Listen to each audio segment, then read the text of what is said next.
Patiala house court Delhi. 2016 या 17 की बात होगी। मैं कैंटीन वाले एरिया के पास लंच के बाद सुट्टा पी रहा था एक फेलो इंटर्न के साथ। तो ऑलमोस्ट ख़त्म होने वाला था सुट्टा।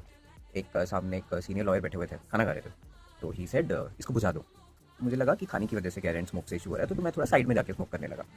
उन्होंने मुझे फिर देखा तो क्या इसको बुझा दो। इस बार मुझे लगा कि आउट ऑफ कंसर्न कह रहा है। मैं कहा सर बस खत्म हो के जा रहा हूँ। देन ही वॉज लाइक कि अरे काली दाढ़ी होके सफ़ेद दाढ़ी का कुछ तो रिस्पेक्ट कर लो। तो उन्होंने जब ऐसा बोला मैंने बुझा दी सिगरेट। फिर मैं और दूसरा इंटर्न हम लोग ऐसे वॉक लेने लगे। मैटर में थोड़ा टाइम था तो थोड़ी आगे जाके देखा कि वही सेम सर वहाँ पे खड़े होकर सुट्टा पी रहा है। आई वाज लाइक कि मुझे मना किया अभी और अब खुद पी रहे हैं। तो मैं गया उनके पास, मैं कहा सर आप मुझे मना कर रहे थे। ही वाज लाइक मैं पीता हूँ तभी तो तेरे को मना करना था ना मैं। उस दिन मैंने दो मिस्टेक किया।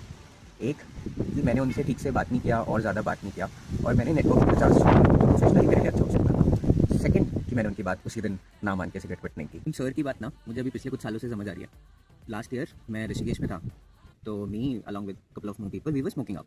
तो एक लड़का आता है, तो he was young, let's say younger than 18, okay. तो उसने हमें बोला कि भैया मुझे भी थोड़ा करवा दो। मैं कहा भाई, मतलब मुझे लग रहा था वो कि एज में थोड़ा छोटा है ना, तो मैंने पूछा एज क्या है, कहता भैया 17 था। मैं कहा भाई देख तेरे को तो नहीं फुकाएंगे और कोई और तेरे को यहाँ पे फुका दे ऐसा भी मैं नहीं होने दूंगा। तो उस दिन तो उसने नहीं स्मोक किया या किसी और ने भी नहीं कराया, बट सेकंड डे से मैंने देखा कुछ लोगों के साथ बैठ के ही वॉज स्मोकिंग। तो यार ऐसे मत किया करो, मतलब हम फूक रहे हैं ठीक है, किसी और को मत फुकाओ, स्पेशली यंग पीपल। मतलब क्या ही हो जाएगा, तुमको क्या लगता है कि तुम सोशलाइज कर रहे हो या फिर you are being too nice by making other people smoke with you. मतलब व्हाट्स द पॉइंट। लोगों को कुछ समय हो जाता है ना स्मोक करते करते, दे ओनली कैन अंडरस्टैंड कि how harmful it can be and why we shouldn't make other people smoke. तो उन सर की बात मुझे धीरे धीरे समझ तो आने लगी है, टू बी ऑनेस्ट। कल क्या हुआ कि it was late at night, मेरा एक फ्रेंड है, met him in Rishikesh itself. तो उसका भी कुछ ना ऑन एंड ऑफ जर्नी चल रहा है कोटिंग के साथ।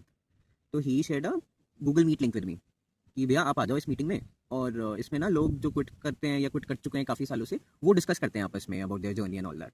तो they were people from across the world, Canada, US, different places, mostly NRIs. That's where I realize कि वहाँ पे ना एक बंदा था, उनको 25 ईयर्स हो गए हैं क्लीन, कुछ नहीं किया उन्होंने 25 ईयर्स से। But then there were other people who are battling और let's say who are trying to quit not just smoking but other things as well.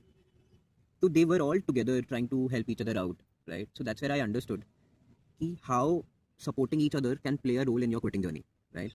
In a longer run या फिर इतना vitally तो इफेक्ट नहीं करेंगे आपको, बट जब भी आपको ऐसे अर्ज होता है या जब भी आपको ऐसे क्रेविंग होता है ना, these little supports can be really helpful. For instance me, जब भी मेरे को आजकल अर्ज होती है तो मैं मेरा फ्रेंड इरफान जिसके साथ हमने अभी पॉडकास्ट किया उसको कॉल या मैसेज कर देता हूँ कि भाई क्रेविंग हो रहा है, तो या तो हम बात कर लेते हैं, नहीं तो फिर अभी कुछ ना कुछ वो सजेस्ट कर देता है मेरे को, या फिर मैं अपना माइंड डाइवर्ट करने के लिए कुछ और करने लग जाता हूँ। तो these are the things that matter. मत फुकाओ किसी को। अगर कोई पहली बार फूक रहा है तुम्हारे साथ या फिर कुछ समय से भी अगर फूक रहा है, and if that person is a stranger और even a known to you, don't make them smoke with you.